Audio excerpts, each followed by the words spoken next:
Hi hello welcome back to my channel. అందరూ ఎలా ఉన్నారు? నేను ఈరోజు నా మార్నింగ్ నుంచి ఈవినింగ్ వరకు ఏం చేశానో చూపిస్తాను. యూస్ఫుల్ టిప్స్ కూడా ఉంటాయి, చూసేయండి. ఇంకొకటి చూపిస్తాను ఈరోజు.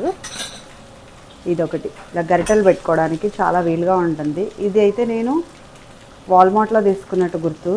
ఇక్కడ కూడా చాలా దొరుకుతాయి అమెజాన్లో, వాటిల్లో పింగాణీవి కూడా ఉంటాయి యాక్చువల్గా. అయితే ఎక్కడైనా దొరికితే మాత్రం మిస్ కావద్దు. ఇది ఇలా స్టవ్లో మధ్యలో పెట్టేసుకొని గరిటెలు చక్కగా దీని మీద పెట్టుకోవచ్చు. వేరే ప్లేట్స్ అవసరం లేదు. ఒక చిన్న హ్యాక్ చూసాను. కుక్కర్ విజిల్ వచ్చినప్పుడు ఒక్కోసారి చిందుతుంది కదా స్టవ్ పైన కానీ చుట్టుపక్కల గోడకు కానీ, అలా అవ్వకూడదంటే పేపర్ పెట్టి మూత పెట్టేయాలట. సో చూడాలి ఏమవుతుందో. కొన్ని హ్యాక్స్ భలే ఉంటాయి. నేను ఎలా కావాలనుకుంటానో అలాగే చెప్తారు కూడా ఒక్కొక్కసారి. చాలా లైఫ్ సేవర్ కొన్ని హ్యాక్స్ అయితే. సో నెక్స్ట్ గోంగూర పచ్చడి. కొంచెమే ఉంది గోంగూర, సో చేసేద్దాం అని చెప్పేసి ఇది తీస్తున్నాను. ఇన్స్టెంట్ గోంగూర పచ్చడి అండి ఇది. ఇన్ని ఉన్నాయి, ఆల్రెడీ కడిగి పెట్టుకున్నాం. అండ్ తడి కూడా ఉన్నాయి. తడి కూడా ఉన్నా కూడా చేసుకోవచ్చు, ఏమి కాదు పచ్చడికి. సో నేను మీకు చూపిస్తాను. ఒక వారం రోజులు కానీ 4-5 రోజులు కానీ చక్కగా ఉంటుంది. సో ఏమి ఇబ్బంది లేదు. కొంచెం ఆయిల్ కొంచెం కాదు కొంచెం ఎక్కువే ఆయిల్ వేసుకున్నాను.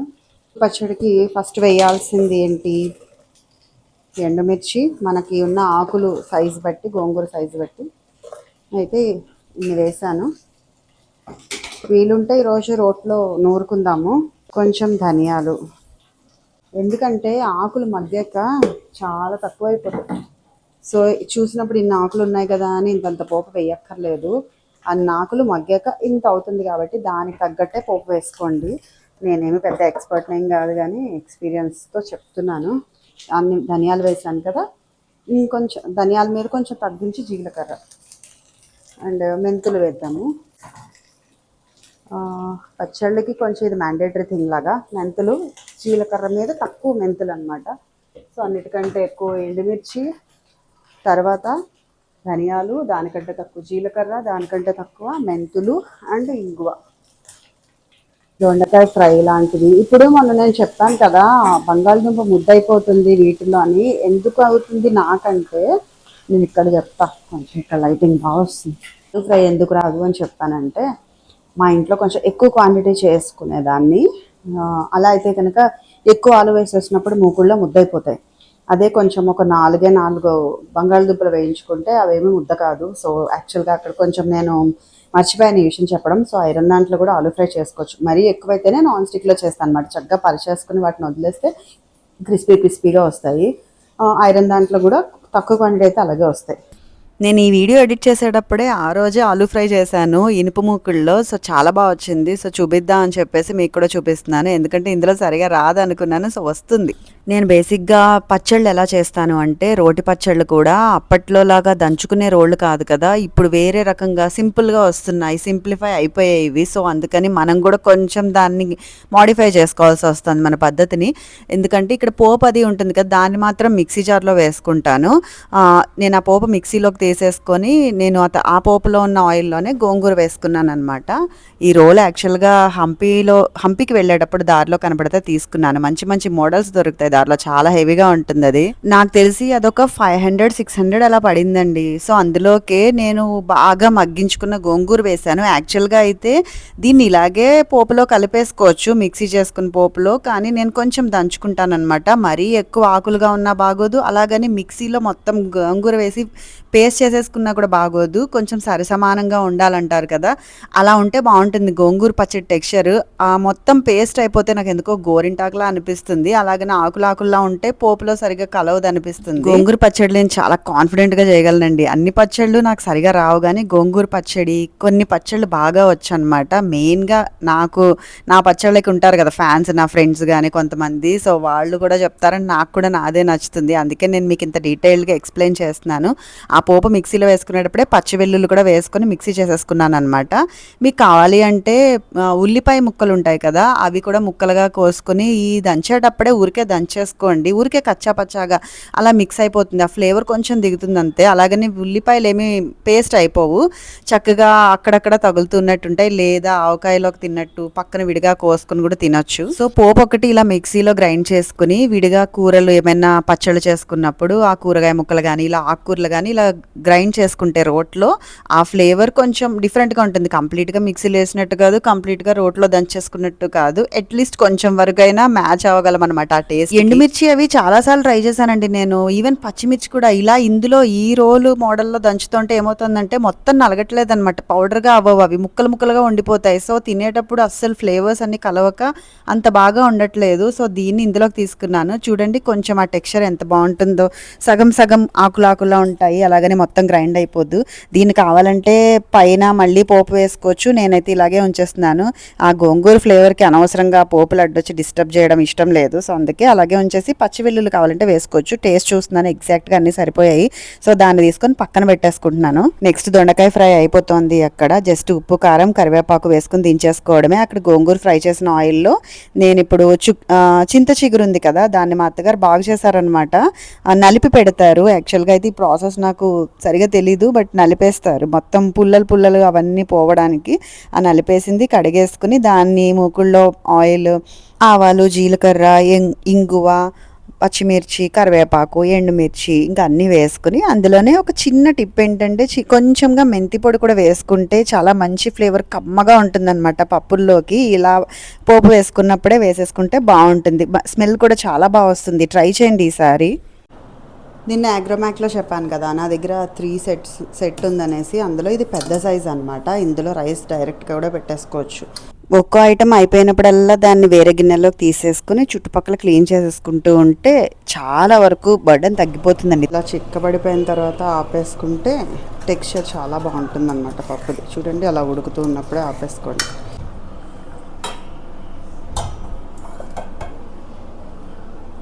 అయిపోయింది వంట. పప్పు అండ్ దొండకాయ ఫ్రై, గోంగూర పచ్చడి అండ్ ఈ ప్లేట్లో ఇది. సో అంతా అయిపోయింది వంట. జస్ట్ అన్నం పెట్టాను అంతే, అది అవుతూ ఉంటుంది. ఈలోపు కిచెన్ క్లీనింగ్ కూడా అయిపోయింది. కింద కూడా తుడిచేసుకున్నాను. సో మొత్తం అన్ని మిగతా లైట్స్ అన్నీ ఆఫ్ చేసుకుని వైట్ లైట్ ఒకటే పెడతాను. డే టైంలో కూడా కొంచెం లైట్ అప్పుడప్పుడు వేసే ఉంచుతాను. ఇది నైట్ టైం కాదు, యాక్చువల్గా ఇది ఆఫ్టర్నూన్ టైం అనమాట. సో ఆఫ్టర్నూన్ అది అయిపోయిన తర్వాత ఈవినింగ్ మేము రత్నదీప్కి వెళ్ళాము. చాలా రోజులైంది డైరెక్ట్గా సూపర్ మార్కెట్కి వెళ్ళి షాప్ చేసేది. అప్పుడు ఎప్పుడో స్మార్ట్కి వెళ్ళాను కదా నేను, రాజమండ్రి వెళ్ళే ముందర. జెప్టోనే జిందాబాద్ అన్నట్టు అయిపోతుంది నా లైఫ్ అంతా. కాకపోతే సొడెక్సోలో కూపన్స్ ఉండిపోయాయి అనమాట. అవి ఎందులోనూ తీసుకోరు, రత్నదీప్లోనే కంప్లీట్గా తీసుకుంటారు. స్మార్ట్లో చెప్పాను కదా ఓన్లీ ఫుడ్ ఐటమ్స్ మీద అని చెప్పారు, అందుకని ఇంకా రత్నదీప్కే వెళ్ళాము. జస్ట్ ఇది ఒక బాస్కెట్ అనమాట, ఐకియాది ఇది. ఇందులో పాతింట్లో ఉన్నప్పుడు చాలా పెట్టుకునేదాన్ని, బట్ ఇక్కడ మాత్రం చక్కగా ఇలా గ్రాసరీస్కి యూజ్ అవుతుంది.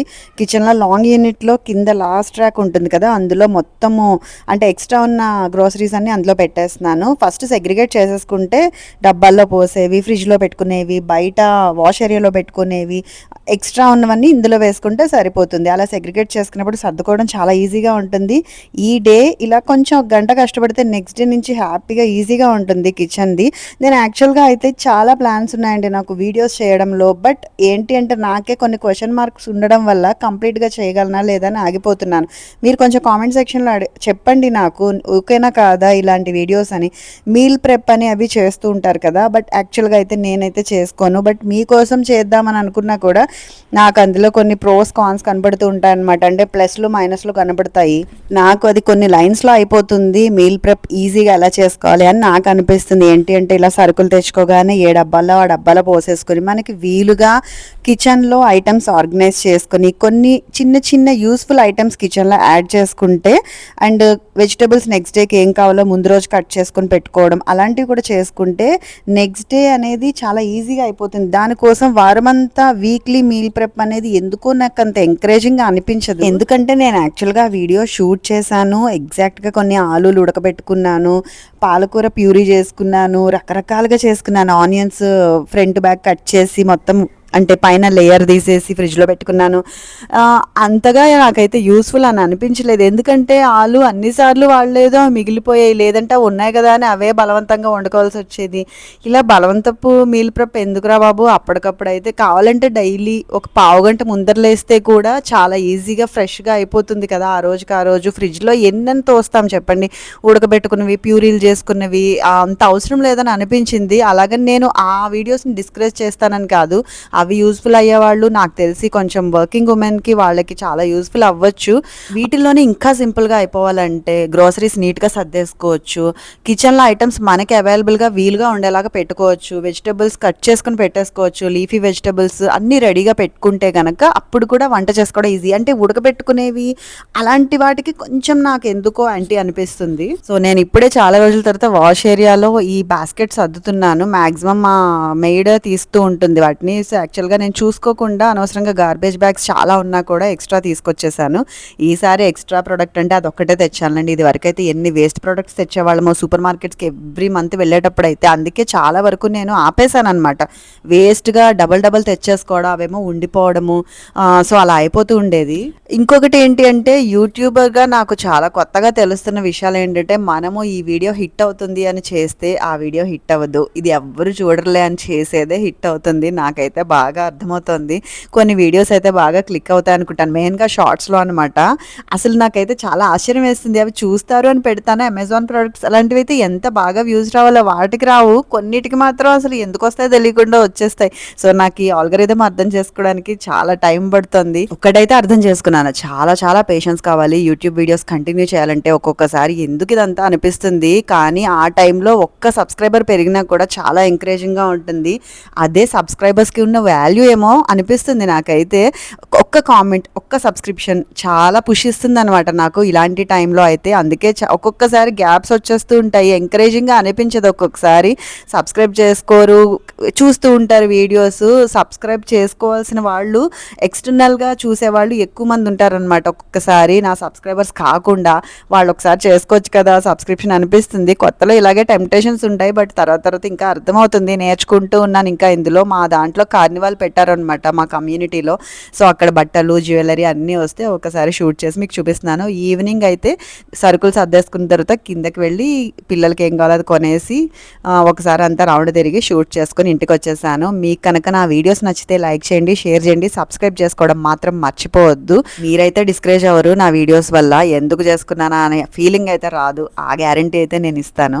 నాకు ఆ నెక్లెస్ చాలా బాగా నచ్చింది. 600 ఆ రోజు ఎందుకు వదులుకున్నానో అనిపిస్తుంది. ఎవ్రీ వీడియోలో అలాగే, ఇప్పుడు కూడా అలాగే అనిపిస్తుంది నాకు. వదులుకున్నాక తర్వాత రిగ్రెట్ అవుతున్నాను. అక్కడ కార్ కూడా పెట్టారు, చాలా ఆశ్చర్యం వేసింది. ఇక్కడ ఇలా పెద్ద పెద్ద కార్లు కూడా తెచ్చి పెట్టేసరికి. So thank you for watching, bye, ఉంటా.